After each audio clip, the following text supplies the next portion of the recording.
All right, welcome everyone to Lilith Corridor Part 2. We're going to kind of pick up where we left off last time. We'll be putting together the ideas of the Lilith Corridor as it pertains to synastric comparisons, composite charts, natal charts. We even have the Davison included, and we're going to go into progressions as well, which I think will be a good thing. Wei has graciously allowed her chart, and she is my co-host and going to be taking on the second part of things, so to speak, a little bit. But I've just basically brought over some of the slides from last time. I wanted to do that because I didn't want to leave everybody who hasn't seen the first one hanging without an explanation of anything. So the Lilith Corridor basically is a place of personal power. It's power that you can use for yourself, or if you don't recognize it and you don't own it and honor it, you can give it away and it can be used against you. This area can be very profound in its expression, and it can take a lot to recognize what you have and how to use it. As always, my presentations assume a certain amount of astrological understanding. Everything in here can be searched on Google. So this is virtually the same slide from last time. A little bit more explanation on the lunar apogee that is defined as Lilith, but it's not entirely accurate. Lilith is an asteroid in and of herself. But the lunar apogee has two different calculations, much like the lunar nodes. You can have the true node, the true lunar apogee, or you can have the mean or averaged node or the mean lunar apogee.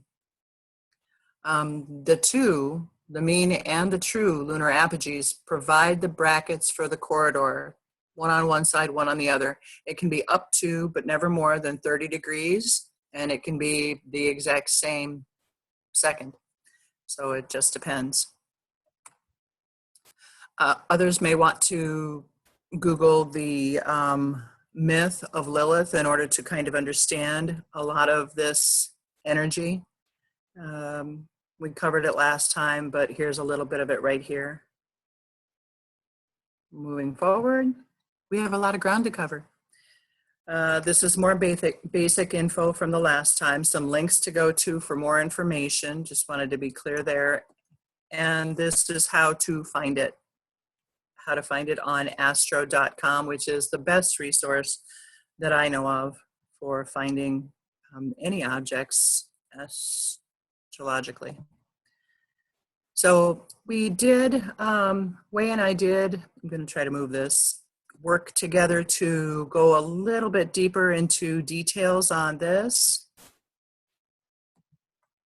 and the meanings of Black Moon Lilith through the signs, of the lunar apogee through the signs.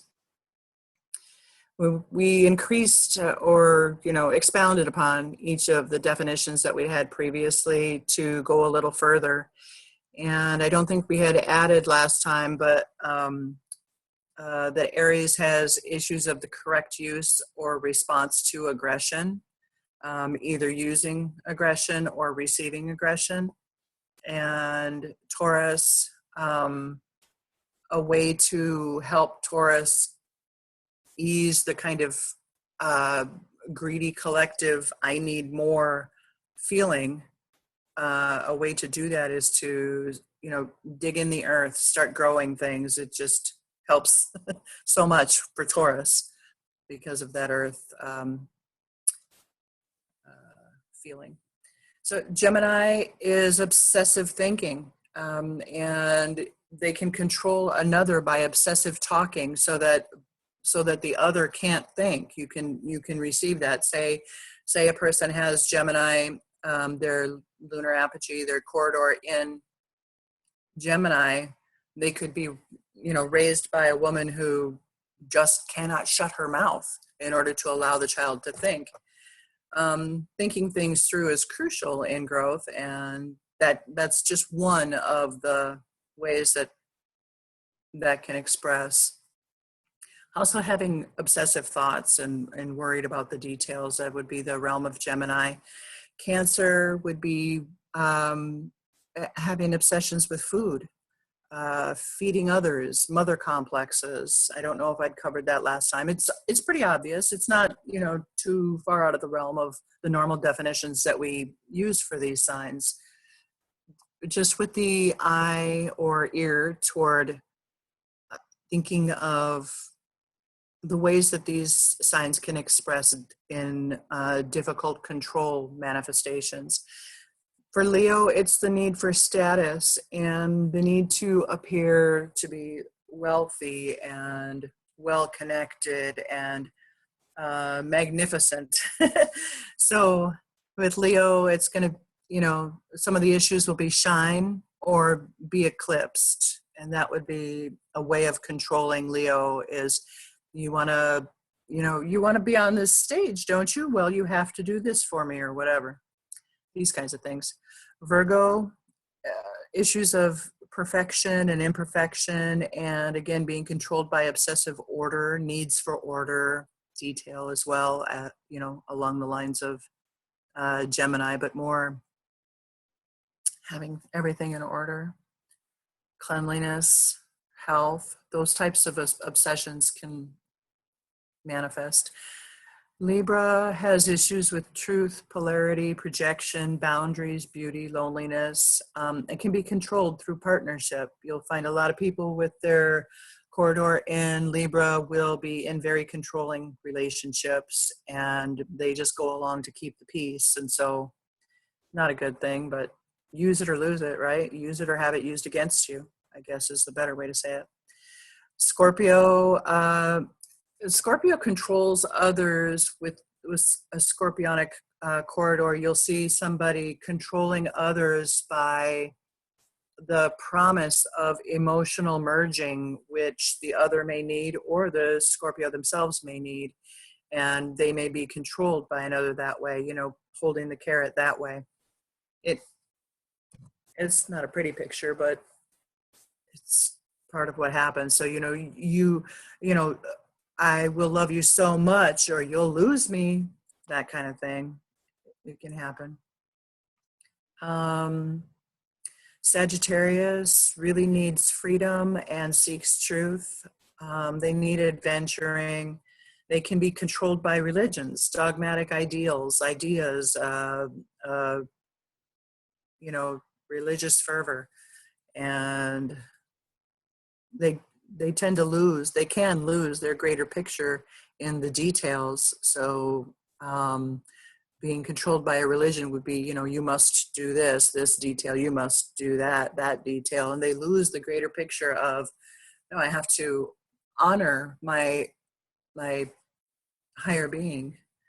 So losing sight of natural law is a good idea there.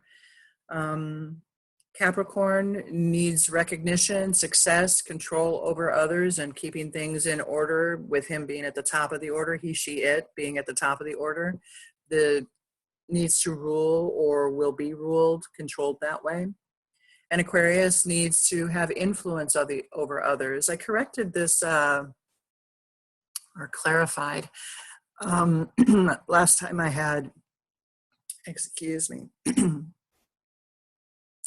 last time I had written that Aquarius needs power, but they really don't need power. That's more the realm of Capricorn. They need to have a powerful influence on others in order to sway the collective with their brilliant ideas is a better way of saying that. Excuse me. So they also have the need for freedom and need to be, not locked down. They need to have the freedom to think and move.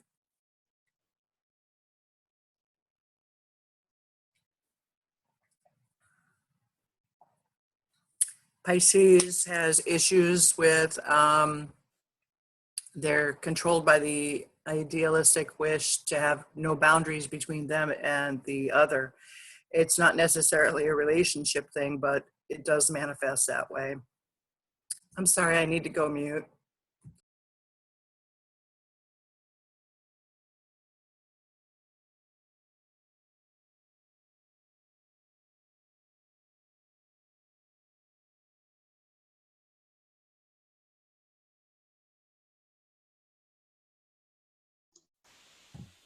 Sorry about that. Okay. I'm hopeful that this will go better. This is Wei's chart. And it's lovely. She has so much going on. Her moon and her Lilith corridor and her north node are the handle of a bucket. Here's the basin of the bucket going from Mars to Jupiter in the first. Interestingly, conjunct the name asteroid of her husband. This asteroid is called Zhou, and Wei's last name is also Zhou, so it's pretty cool. This name asteroid up here is Johnny, and that's at 27 Libra. This little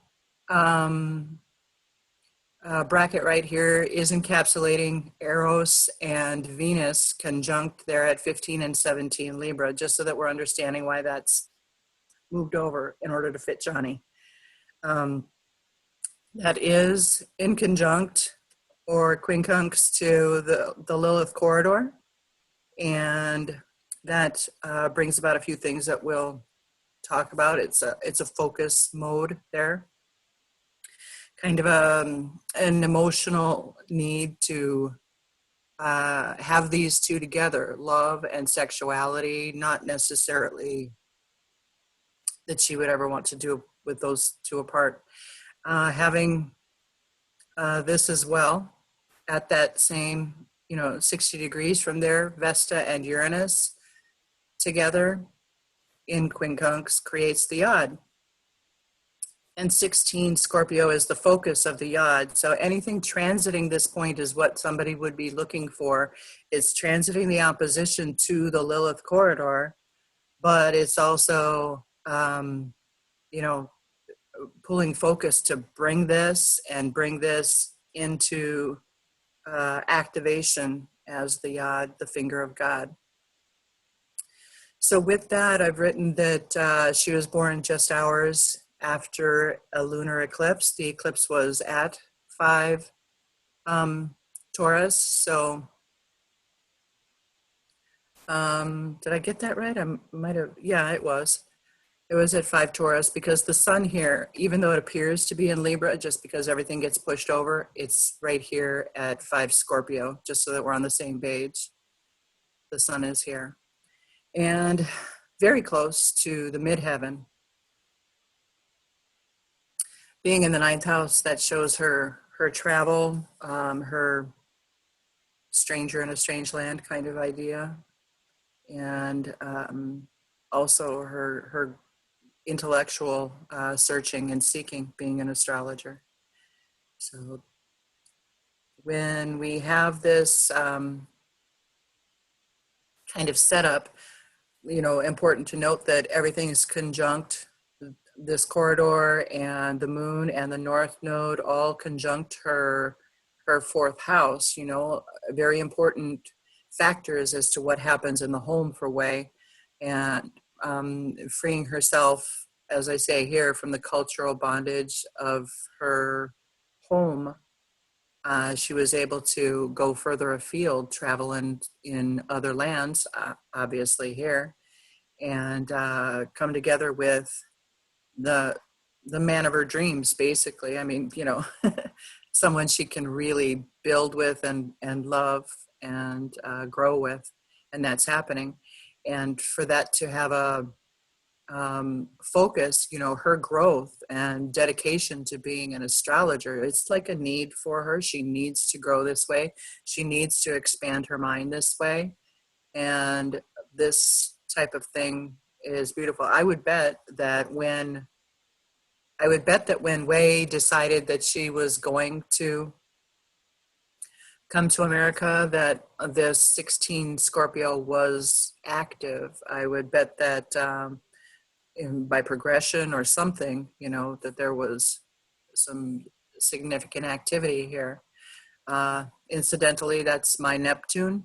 So I have a, a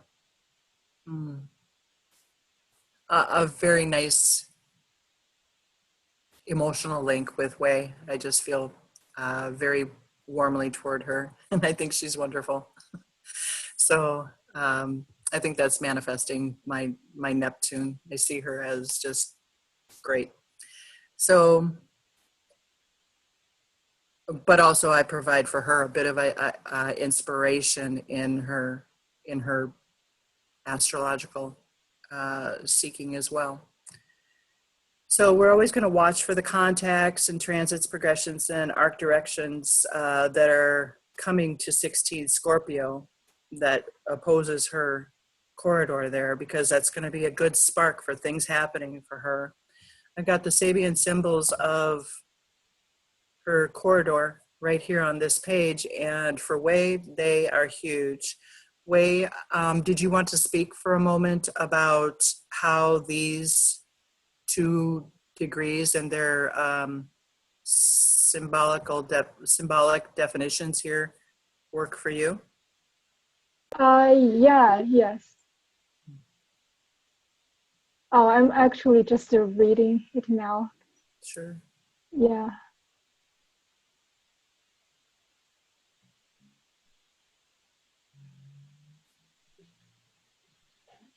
Yeah, I think the first Taurus 16 is really what means to me is the traditional knowledge. The outdated idea just doesn't work for me anymore. So it's so true. It says from the Zen point of view, the mind face trouble should not depend on past concepts, but should repeat not this, not that, until the pure void is reached. That's really how I react to the environment in my life, especially back in China. It's really, I keep repeating, not this, not that, this is not authentic to me. Mm-hmm. Then when I can be secure enough to reject those possibilities, but not reflect my authentic self, the void is reached, and there really something new can be created out that void. Yeah, it sounds like it really synthesizes it. It's this creative frustration right here. Yes. Being held back, right? Yeah, exactly. It feels just because the Lilith corridor is in my 4th house, so I always feel like there's no space or no support in my in my country, like for me to find a way to integrate in the society. Mm-hmm. Right. Yeah. Wonderful. And so this does this degree speak to that as well? I mean, I know it's the next graduating degree, Mm-hmm. kind of leads to, but how do you feel that manifests for you?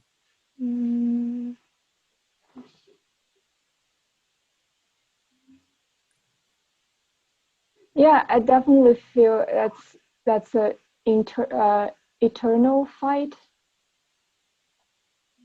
Yeah.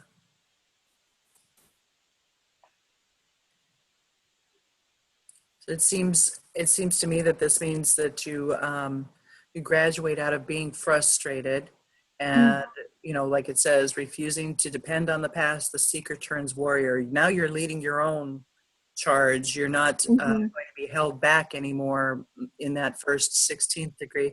You're going to graduate and you're going to lead the charge. You're going to fight for what you want, and you have, and you get it. Exactly. Yeah. So and a stage of polarization of values. That's so true. Yeah. Beautiful. Thank you for sharing that.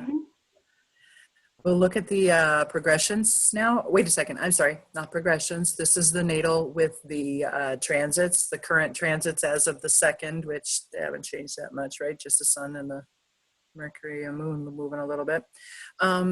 So when I look at this, I see Jupiter has been going back and forth over that portion of that yod, Eros and Venus, and I'll bet that there is just some wonderful, warm love happening for you two that just really makes life worthwhile. I'm also seeing that the transiting corridor is here, going over that focus point, right? Encapsulating that focus point, as well as Mercury, Saturn. So, okay, there's a lot going on here, obviously. We see Johnny, the asteroid Johnny, coming to Zhou. That is, you know, more of him being able to embody himself a little better, perhaps. Looking at, oh, by the way, I want to make clear what's happening here. Even though it says the Lilith, the osculating Lilith right here, it's actually right there. Okay, it's just over here because it says MC here and they needed to make space for it. Okay, so this is the actual corridor space from, I believe that's about 28 or 29. I'm sorry, 8 or 9 Scorpio to 5 Sagittarius. So, oh yeah, I wrote it right here. Yeah, it's 7 degrees, I think, showed in the picture. Okay, good. So when we're looking at that, I think that's throwing focus toward what's been happening. Not just to mention, you've got Mars as well as Ceres right around your corridor, your natal corridor as well. So you know, when I put Ceres in there, I was asking you about how things are going with your mom, or are you feeling, you know, kind of a strain for making babies or something, you know? Yeah. Yeah, now I look at it, the corridor being in my, like covered my 10th house, also the south node, the sun, like conjunct that, and the Sirius in 4th house, and you asking me about that. I'm thinking it might be, it's through my career, my work, I can nurture others who has the same feeling as I have been through, like being a stranger in a strange land, even it's in their homeland. I can really encourage them to, you know, be authentic self and find a way to fight the internal battle, like mentally find the freedom for them. I think that coming through my work, it's happening. Yeah, that's beautiful. You know, you have a lot of courage. So many people just don't have the courage to make such a huge leap, Mm-hmm. leave where they've been, their whole family, everything, to go. Mm-hmm.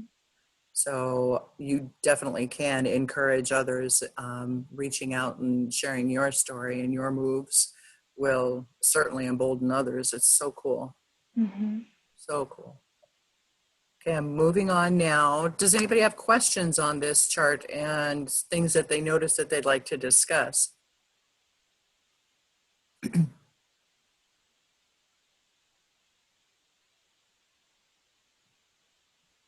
I just want to point out a couple of things. So Wei's natal node, that's my descendant right there. My ascendant is the south node. My descendant is the north node. We have so much in common. You see the moon right there as well. So we have so much in common just astrologically. And this is a way, when we were talking with Sue the other week about working on rectifying when was I really born. It can be very cryptic sometimes. Just reach out and look at everybody around you. Relationships will tell you when you were born. That other ways to do that are to time through your first day of kindergarten, you know, going to school. Where was Mercury? So just all kinds of cool things.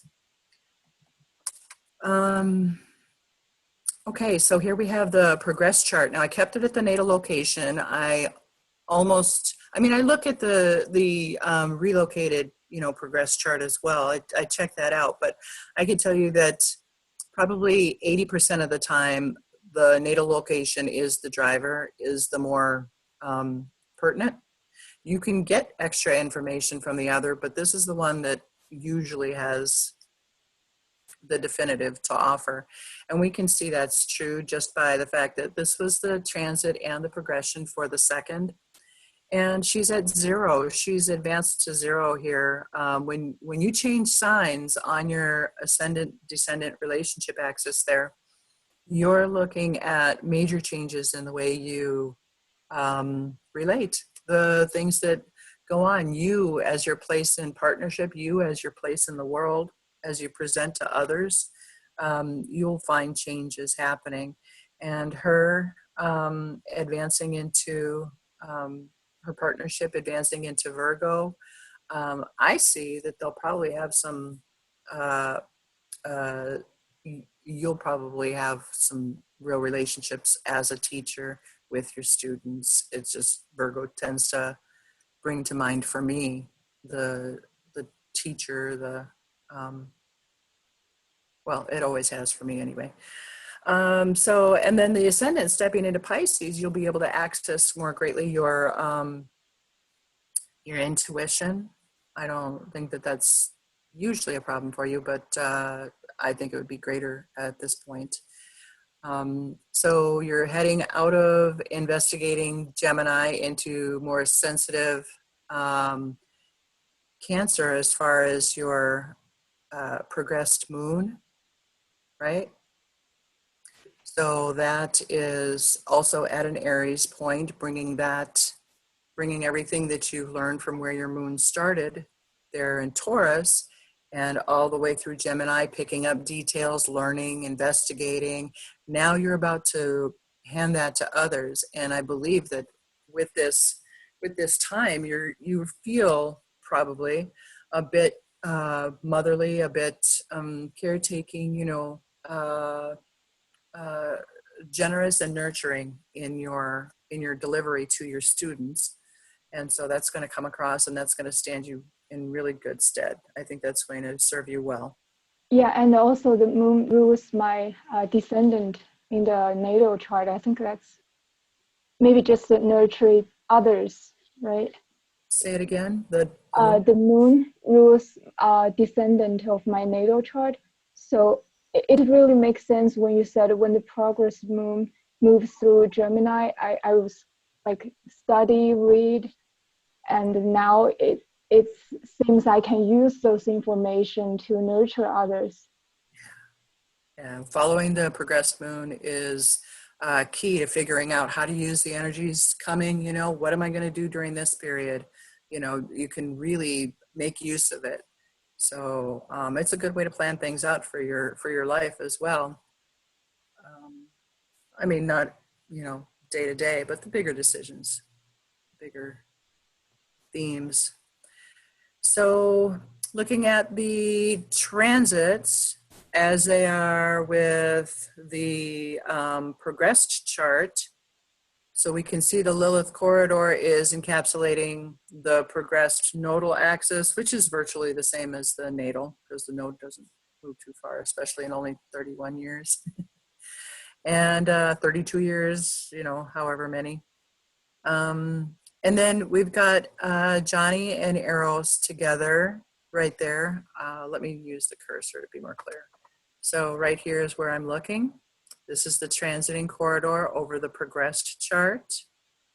The progressed sun is still in the 9th house, and it'll be there for a while just because, the midheaven progresses a bit faster. So looking at, let's see, highlighting Venus here, and she's at 25.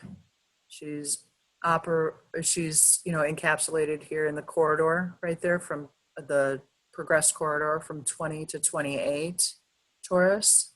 So that's advanced a little bit from 16 from where it was. And so Venus, progressed Venus is still encapsulated there. And that would lend that would help to lend that Libra flavor, that Taurus flavor to expression through the corridor as well. It's a good thing to keep yourself grounded, and but it also speaks to having probably a really good rapport with, you know, on an emotional understanding level with female students, and so that's probably going to be an easier thing for you. Not that male students wouldn't be easy for you. It's just that I'm with Venus being there, that brings to me young women, and so I believe that that's going to be part of your scenario. And you did say that it would be. Mhm. When I wrote this on the side here, when I wrote this, I was. You know, it was before we had spoken about what was going on with you, what was really happening. And so come to find out, you've got, you know, a female student, she's young. You know, did you want to talk about that at all? Yeah, when you mentioned that, I just found it's really interesting because in my work, I found I have better connection to work with Pluto in Sagittarius generation. They seems just naturally understand the EA and naturally, you know, want to explore this part. And they're so young, so that's amazing. Yeah. Yeah. The younger generation is just gobbling this up. I mean, realistically, they just want to know more. They're more awake and more aware than we were Mhm. taught to be. And I mean, the world is opening up for sure. So Yes. you're right there. Well, you're the younger generation compared to me already, for sure. You know, there's quite a spread between us. Mhm. Uh, so just having a younger student, you can see the difference between you and her as well. Right. Beautiful. So I believe the next one is the solar arc directions. Yes, the solar arc directed chart. So what that does is that takes the natal chart and it moves that everything is still in the same position as the natal, as far as houses and everything. Houses don't, you know, the positioning of the chart doesn't change. It's just that consider that the only thing that's happening is taking the signs and moving them by 1 degree around as you see it. So you're just moving by 1 degree per year as you go. Everything stays in its original relationship to everything else. The really cool thing about that is this one has the transits, and I had been thinking that I should change it to show um, the natal chart inside and then the directed chart on the outside. But at 30 degrees, you know, 30, 32 degrees, we know that that's going to create I believe that's called the quincunx as well. 150 for the inconjunct, and then this is an inconjunct as well at 30 degrees. So not a lot going on that way. I think it'll be really telling when when John's chart moves 45 degrees, when he turns 45 in a few years, because that 45-degree angle, there's a lot of dynamic movement with that. But that's just the basics on a solar arc directed chart and the things to look for. So with the transits on that, we're seeing, okay, there's the corridor, here's the solar arc directed, and the sun and the in the solar arc directed chart and the sun in the progressed chart are always the same degree, because the progression moves at the rate of the sun, and the sun is moving. That's the way the solar arc, hence the name solar arc. So in looking at this chart and the transits, I see John Zhou coming to the node, the north node, it speaks to me that he's joining with you on your forward path in life. That meeting with him has, helped you by, bringing you here, perhaps. You know, you're no longer there. You're here. You're able to express yourself more fully through being with him. But that now, with these transits, this being, pretty much. I think that John Zhou takes about, I forget the speed. I thought it was 3 to 4 years to go around the chart, but I'm not positive. So don't quote me on it. But with him, his asteroid coming to your north node, it makes me think that he's going to join you on your journey of soul growth and expansion, and that now he's ready to. Perhaps previously he wasn't quite ready to, but bringing that asteroid right there shows me that he's on board with what you're doing. And I love that. I think that that's just one indicator that shows that. I also see here your Saturn, transiting Saturn on your Saturn Mercury conjunction there in the 10th house really brings the teacher component together. This as well. This is the asteroid that has Wei's name in it. It's Zhou Wei, Zhou, and bringing Chiron to that along with Venus and Pallas. I mean, could it get more clear? She's, reaching out, teaching and fostering a young woman, and this is the time to do it. It's beautiful. It's beautiful. When I look at this right here, here's another active component coming to the zero portion. When you have any of your progressions or solar arc directions coming to the 0 point, and that's 0 Libra, so that is the Aries point. It's the opposition of the Aries point. It brings vertex. Fated unions is the simple words for vertex, just cataloging or, pull out the dictionary and boom, there you got that. But it's fated unions of a mothering or nurturing nature, and you're bringing that to the world, Wei. You're bringing that out to the public, so to speak. So I love this. It couldn't get more clear, more pretty. You've got Venus and Pallas on the 0 point. You've got, I don't know, it really looks good for everything you're trying to do.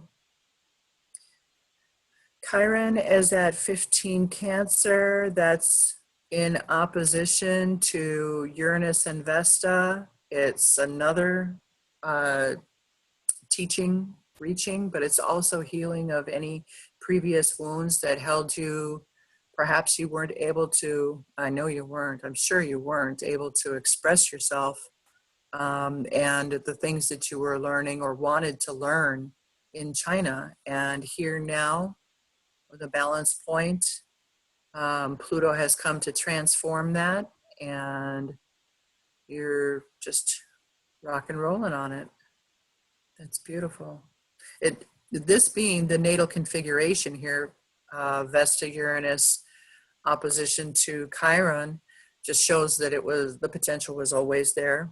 And yeah, like you said, I just feel this strong Capricorn 10th house energy, since all those potential or possibilities for my future and now has been manifested step by step. So that feels really good. And that's another part of the energy that Saturn will bring too. A lot of people are, oh, Saturn, I just hate it. It's coming through my 10th house. What am I going to do? What you're going to do is you're going to go step by step and make Yeah, exactly. It's so cool. I love it. I love it. So here's another way of looking at that. Saturn, still in Sagittarius, and as you pointed out, conjunct the galactic center there, teaching natural law, I love it. It's beautiful. Does anybody else or you, Wei, have anything to add on this chart? Any questions, anything that anybody sees?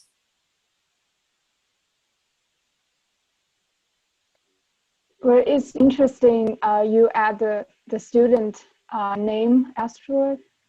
In this chart, it's 15-degree Libra. It's right on my natal Venus. Yeah. And Venus rules my North Node. Isn't that so cool? Yeah, yeah. There were so many things. Just bringing that right up out. And, you know, it is easier to read after the fact, but I'm going to let you talk for a minute, Wei. Okay. So the transiting Jupiter also is going to retrograde, then station, I think near the 15-degree Libra. So that's another focus on teaching. Maybe this young student, it's like initiate this journey for me.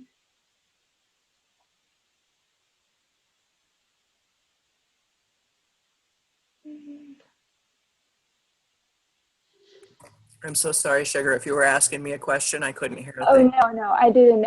I just point out the transiting Jupiter is going to retrograde across the asteroid Lee and going direct. I just think meeting the students, maybe it's like initiate my teaching work. Exactly. And then with the retrograde, you know, going, like you said, bringing it back over, and then it's going to go back again. It just kind of ties in, like maybe she was hesitant at first or not sure, you know, should I head down this road? Should I invest this way? You know, time, energy. Yeah, exactly. Definitely, that's right. Yeah, so cool. Hey, growth is beautiful. Yeah, I mean, to have that opportunity, I mean, I'm thinking as a young woman, if anybody had reached out to me and fostered my love of astrology, man, that would have been such a blessing. Yeah, so cool. All right, so let's move to the next chart. And I think that this is, yes, okay. So Okay. Yeah, I'll present this part. This is my husband John's chart. So first, Dawn point out John's chart is the nodal axis on the relationship axis. This alignment duplicates the Venus, Mars, and Pluto components affecting all of his relationship. And the Venus is also opposite the corridor, but okay, so the Venus is right at the midpoint of the corridor and is the skip steps of his chart. So I kind of just followed this idea so we can see true Lilith is in the 10th house Aquarius, squaring his nodal axis as well. It's not necessarily a skip step, but it's definitely creating so much stress in the relationship. So you can see this indicates past trauma linked with feminine energy and can cause intense emotional crisis for him in the relationships in current lifetimes. So with all these signatures, like Venus is very important in his chart. I feel his soul is actually highly feminine, and that there is strong desire to discover this natural feminine power. With this, we can see the resolution node is the south node in first house Taurus. So that's kind of a feminine energy and the power. By discovering this kind of power, instead of, you know, the old way of perceiving emotion as problematic or being weak, we can see as Venus in fourth house Virgo, squaring the nose.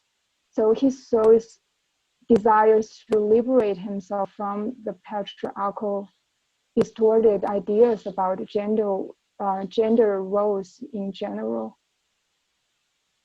So when he suppressed his natural feminine energy, trying to control environment by being aggressive or just be react to experiences with anger, he can attract projections from others, especially attracting women who act out this shadow side of Lilith and the descendant Scorpio energy.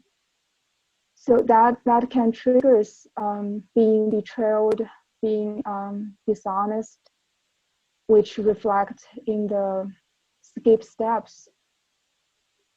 So he, with the Lilith corridor in the 10th house Aquarius, he also needs the freedom to express what he thinks about women or women's role in the society, even if it's like outdated value. But he needs this freedom and, without being judged. And this can liberate him from this outdated mainstream value, can help him grow in this way. So you can see the Lilith squaring North Node in 7th house Scorpio. If he can trust the partner or the other person in relationship to express his ideas, he can actually learn to see each person is complex and different, learn to develop a more objective view and understanding of the other in relationship, as well as to listen to their needs without projecting his own ideas or his own standards on them.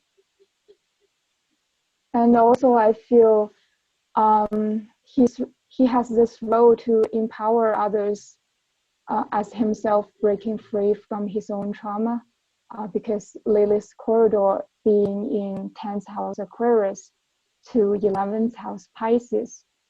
So there is a social role to liberate women from patriarchal roles trauma. And his North Node in 7th house Scorpio, ruled by Pluto in the 5th house Libra, just simply empower others. So in reality, he always encouraged others to be themselves, to value themselves. You can see this as his South Node in Taurus 1st house. He already walked the talk. He already detached himself, lived very independent for so many years. So when he gives those advices to other people, he naturally has this influence on others, because the inner authority comes with real experiences and prices, because we can see Lilith is in the 10th house, being a different kind of figure in the society. Very cool. That's beautiful. Well, it's also rare, but becoming less so. So that's great. It's just rare in my generation. And maybe I'm generalizing. Let's look at the Sabian symbols for his degrees then real quick, okay? Oh, I believe we have like 15 to 20 minutes left. Okay, yeah. There we go. Okay, so Dawn and I just agree. We look at both degrees because I feel it's like a progress where he has been from and where he's developing to. So we can see the first degree of the true Lilith is a man having overcome his passions, teaches deep wisdom in terms of his experiences. So that's really literally reflect, he has been trying to individuate himself within a society. So he definitely can use this experience to encourage others to do the same. And the next degree is butterfly with the right wing more perfectly formed. I feel this is more like the direction he's developing to, because he is very logical and left brain kind of person. So maybe in the future he's trying to develop this right brain energy and intuition. So that's what I feel in his chart. So cool. All right, on to the next. Okay, so so he has a Mars return and transiting corridor over the moon and the name asteroid of mine and the North Node descendant. So just to notice that his natal chart, he has Taurus ascendant, South Node, Pluto in 5th house Libra, ruled by Venus. So it's very potent Venetian energy. I think by those transit, this part of energy has been activated by just recently. He naturally values beauty and love nice things, enjoy being pretty, and this may even awaken his talent in those areas. Like he could be natural designer. He's good at fashion, like hair, stylish clothing. With the moon in 6th house, Venus in Virgo, so he has an eye for details and skills, and to perfect things. And of course, on the psychological level, he kind of allows his feminine energy surfacing, just starts to value it. I feel when he can accept this part of himself, the Venus in Virgo 4th house could be very in denial of this emotional part of himself. So if he can accept this, it's much easier for him to give freedom to others in relationship. I mean, just in any relationship, not project his need that, like within our marriage, it helps him not project the need that I should play a wife role. So he can nurture his own needs without expecting others to do things meeting his own standards. And he can, I think it's just to change the way for him to form relationship, because he won't expect someone being useful. That's not, in a relationship, but he can really invest more emotion into relationship and share his resources, his creativity, to teach others how to be happy, how to enjoy life, encourage others to actualize their potential or their, special destiny that's reflecting the Pluto 5th house. Beautiful. I have to say, I admire so much the way you bring such depth to the chart, knowing him personally and so closely, you really bring so much here. This is wonderful. Let's move on to the next one.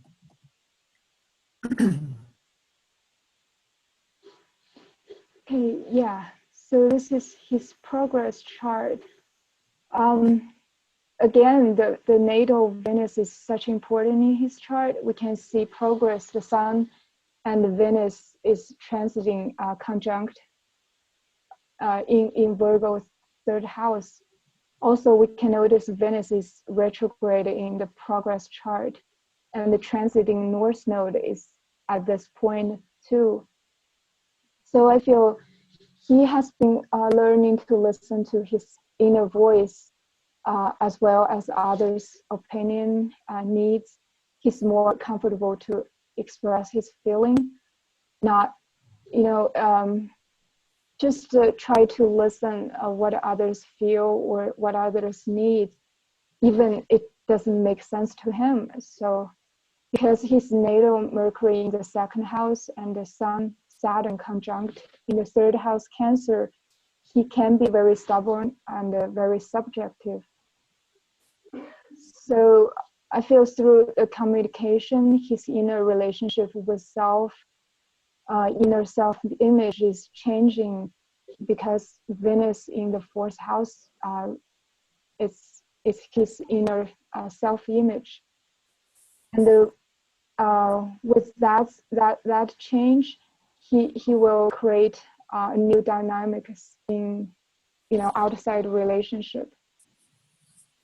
So the transit Lilith corridor is in his fifth house, with progress the North Node in it. So there is definitely strong desire to shine, to finally express his creativity. And go back to the Sun Venus conjunct in Virgo third house, I feel he may considering to study, maybe learn some new skills which can help him to actualize that special destiny, the creativity. Yeah. Mm-hmm. Yeah. And it's very interesting. His progress moon is in Taurus, conjunct my natal moon and the North Node.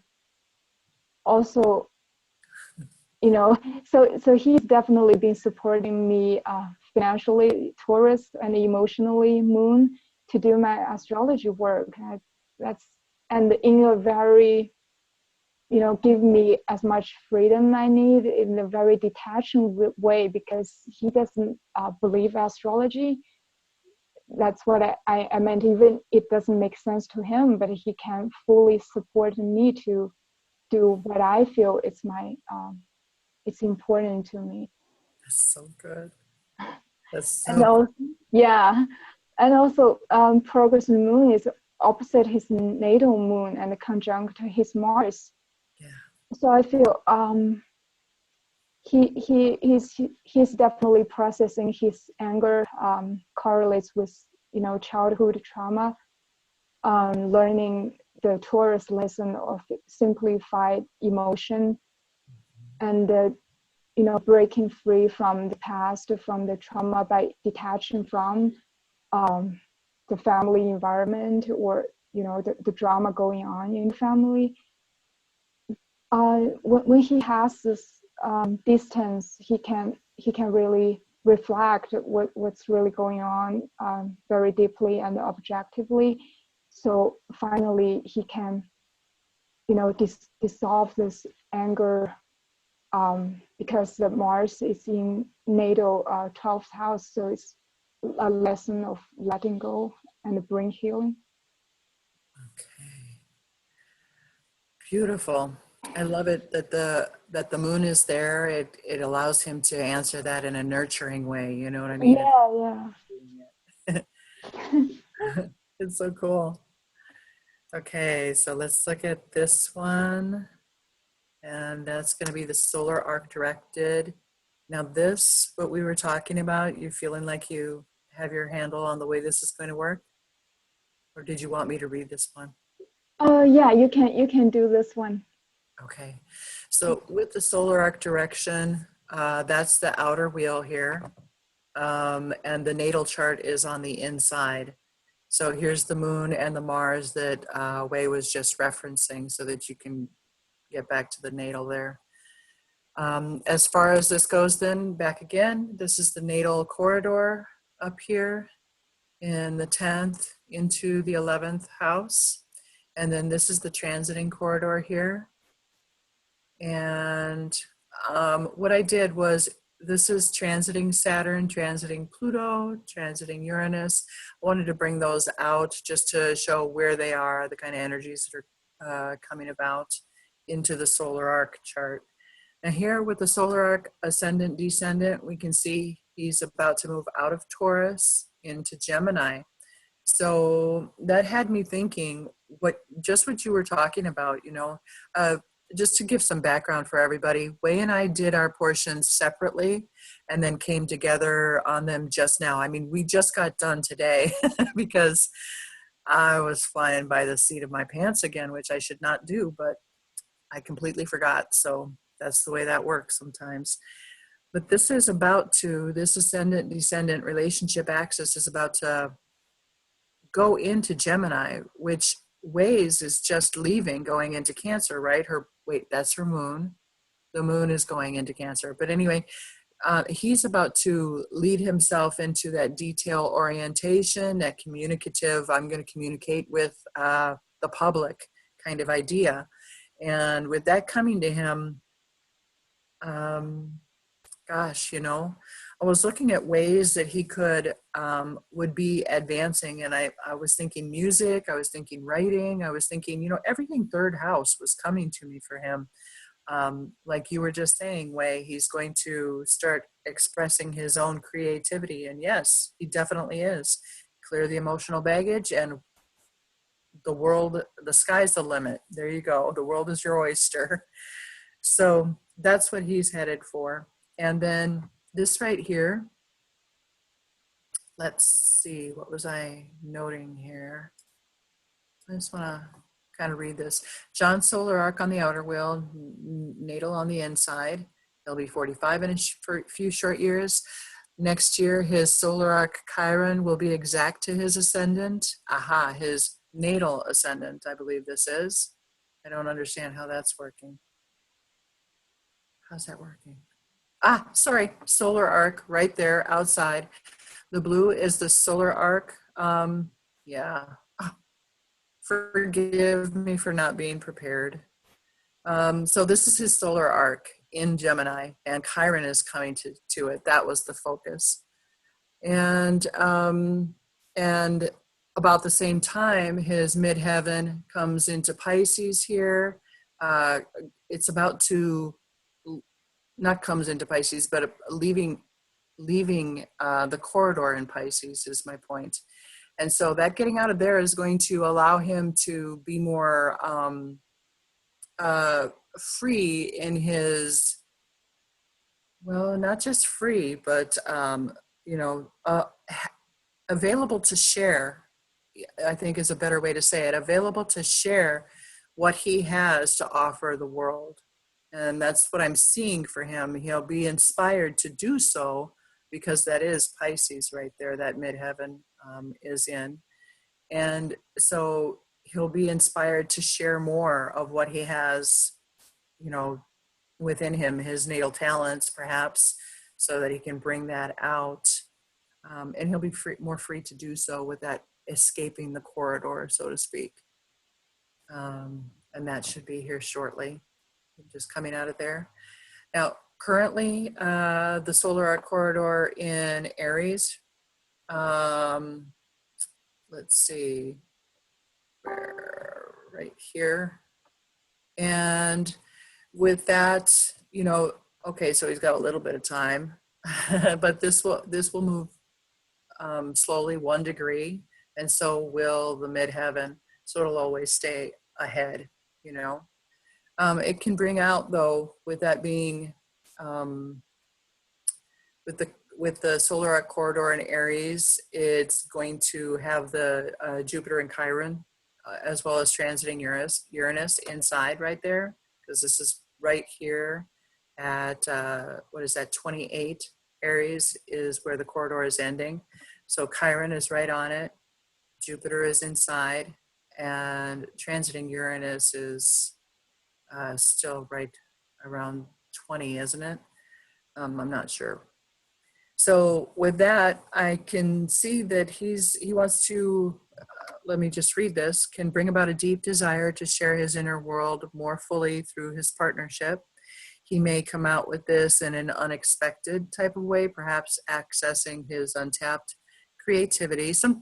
Something tells me that he's been holding back, afraid of what he has to offer, afraid to offer for fear of being, you know, brought down.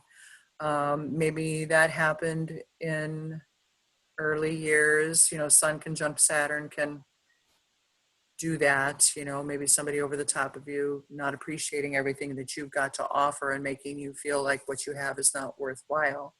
So I really feel like this is an opportunity for him to, you know, move out of these things and leave that stuff behind. And the factor here, you know, what I'm seeing is that when he's able to do that, it's because of the trust that he's developed with Wei, and he's, you know, he's laid the groundwork for her to be able to do it. And he's sitting there, I get the feeling that he's sitting there watching her going, you know, if she can do it, I can do it. If she can follow her, you know, passion, I can follow mine. And it's kind of like Exactly. you set an example for him in your courage. Your courage Mhm. is beautiful. I love it.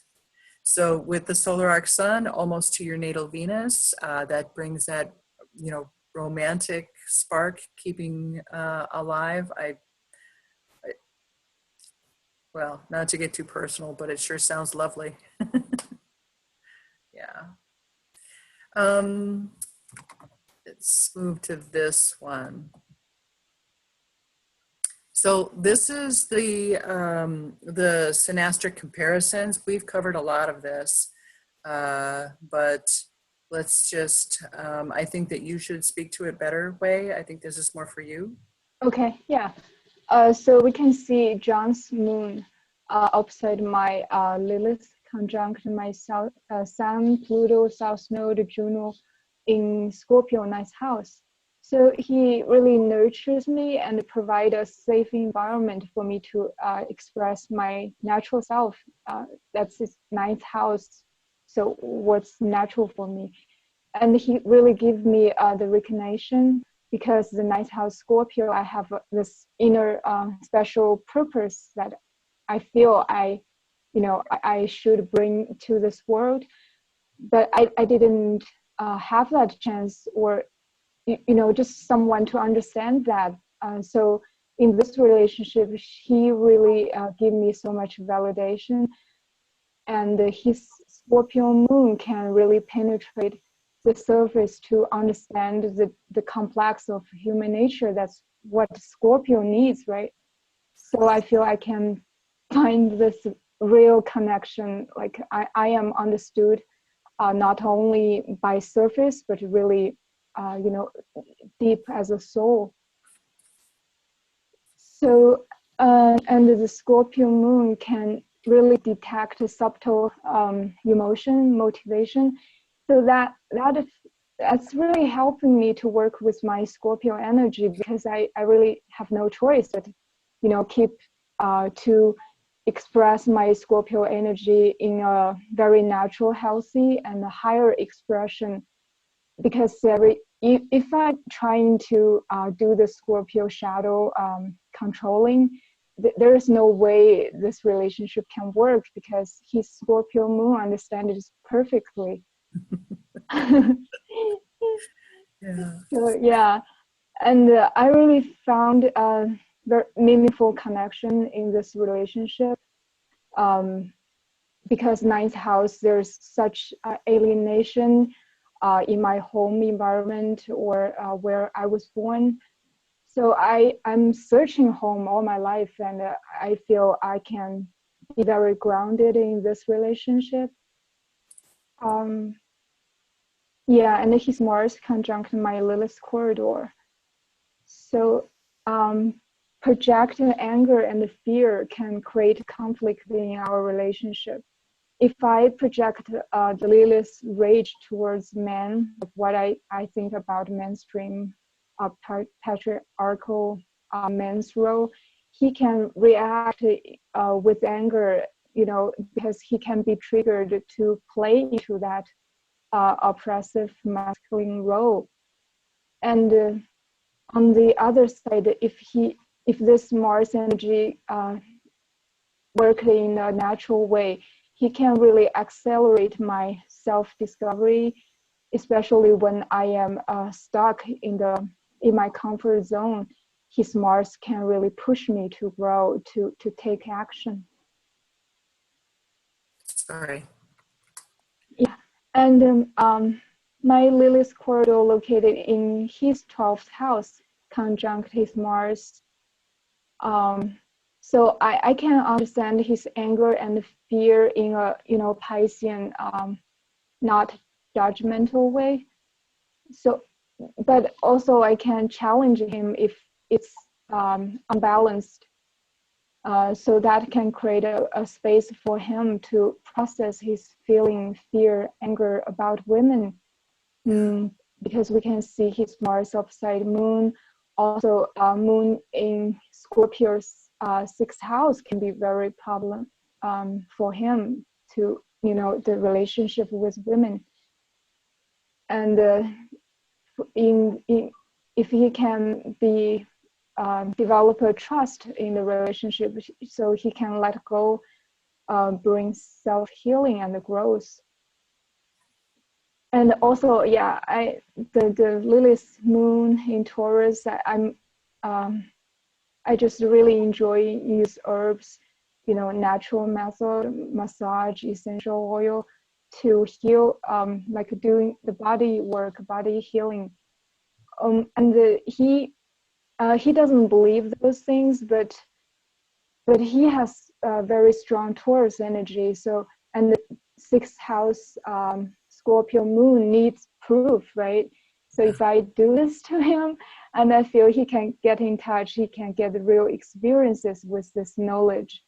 It helps him to break the barrier of his mind to get in touch with his unconsciousness. Maybe even leading him to be more open about, spiritual knowledge. Very cool. Yeah. I love how you say that Scorpio moon will not let him get away with. Yeah, exactly. He already knows. You can't play that with him. Right. That's good. It's beautiful. All right, so we are running down. This is okay, these are the natals and composites. Did you do this one or did I? I think you did this one. I did the progress one. Okay. All right, so I'm just going to read this and then we'll see what comes out of it, because the last one I had it down the completely wrong road and that's just a waste of time. In the composite chart, we have the corridor from 6 Aries to 17 Aries in the first house. So I line that up right here. This fully speaks to the potentials for individual expression within the relationship for both Wei and John. They will also be able to be an example for others for new and exciting ways to simply be an individual while relating as a unit.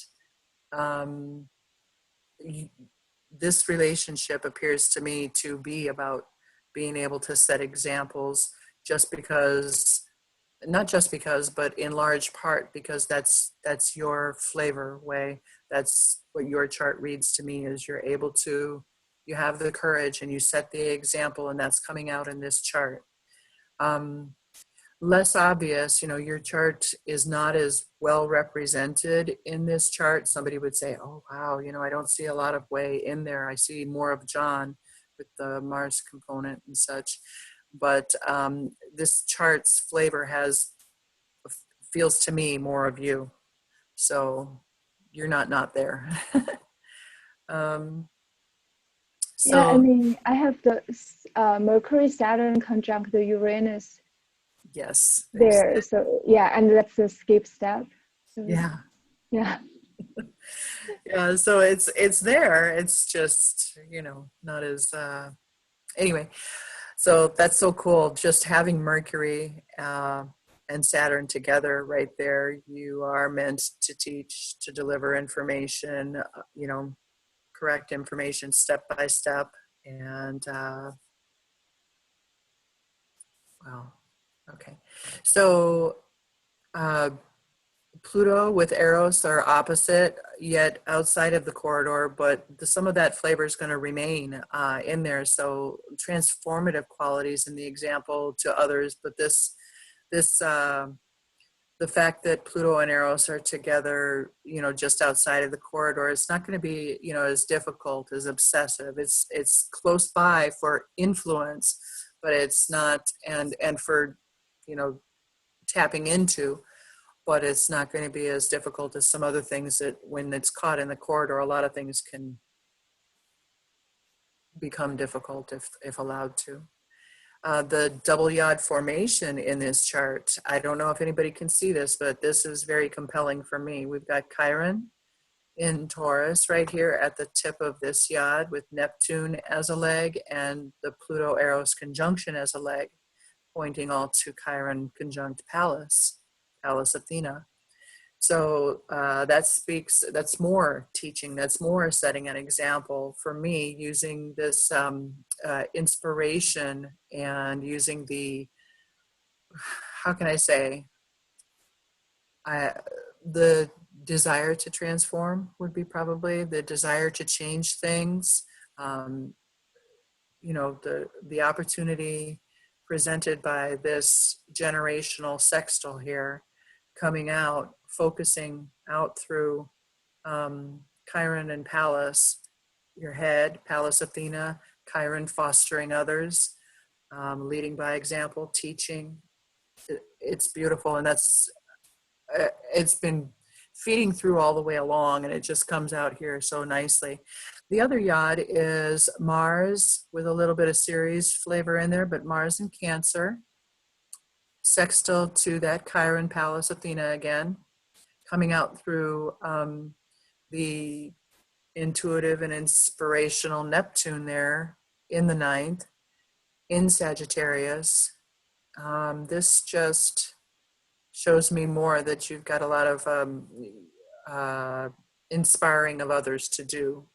And you can do that with your natural talents that you all have as a couple, bringing them together perhaps.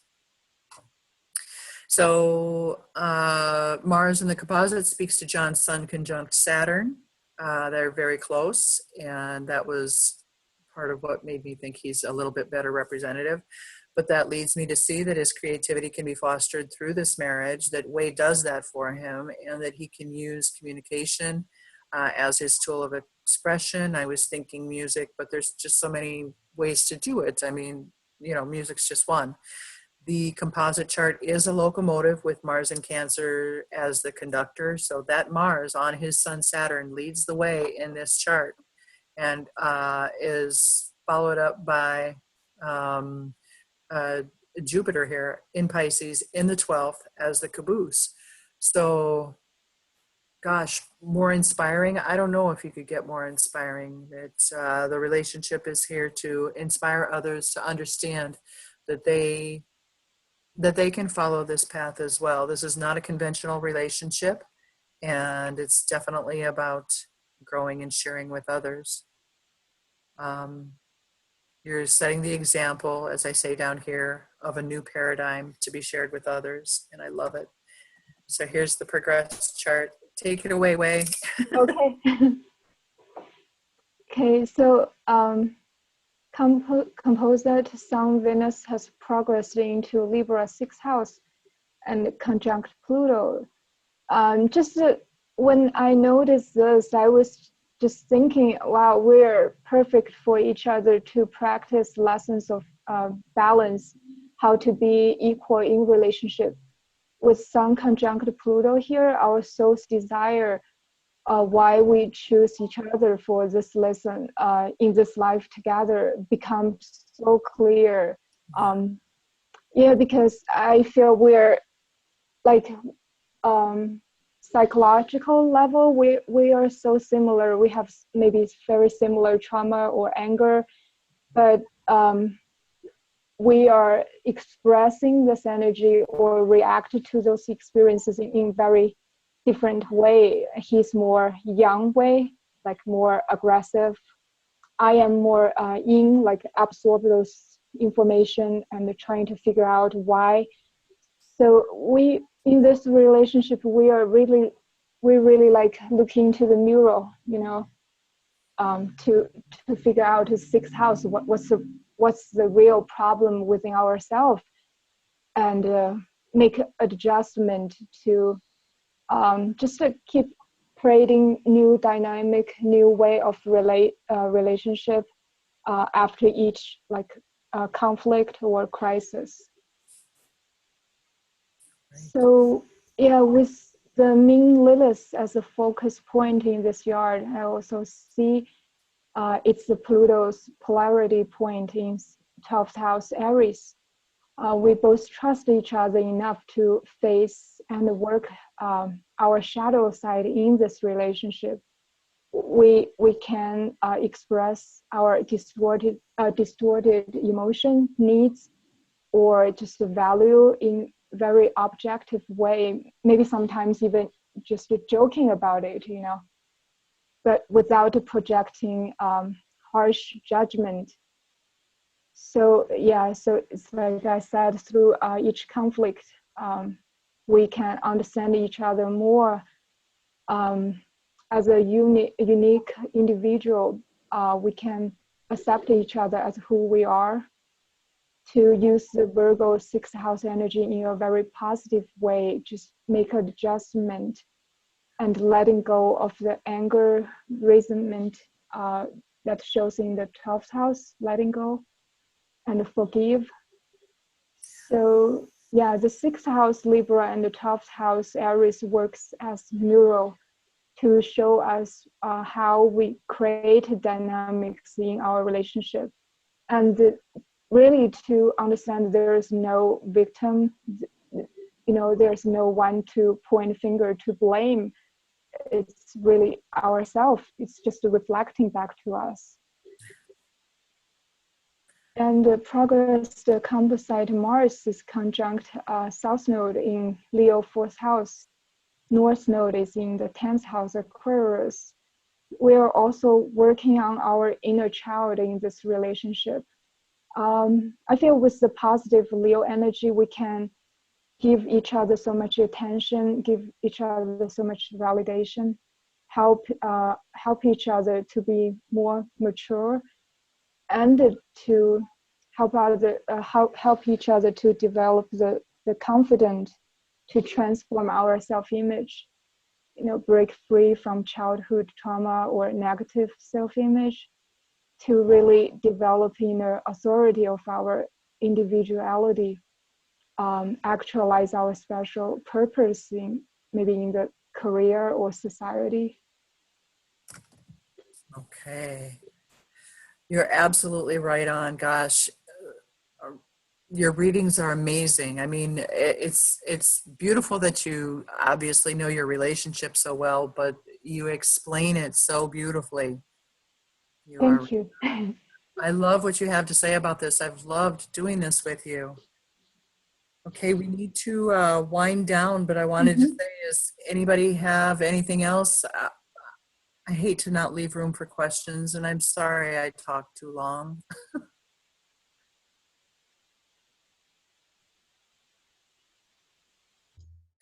What I'm going to suggest is that any questions anybody can ask in the, they can just, you know, ask questions through message, and I'll see what I can do to answer and respond.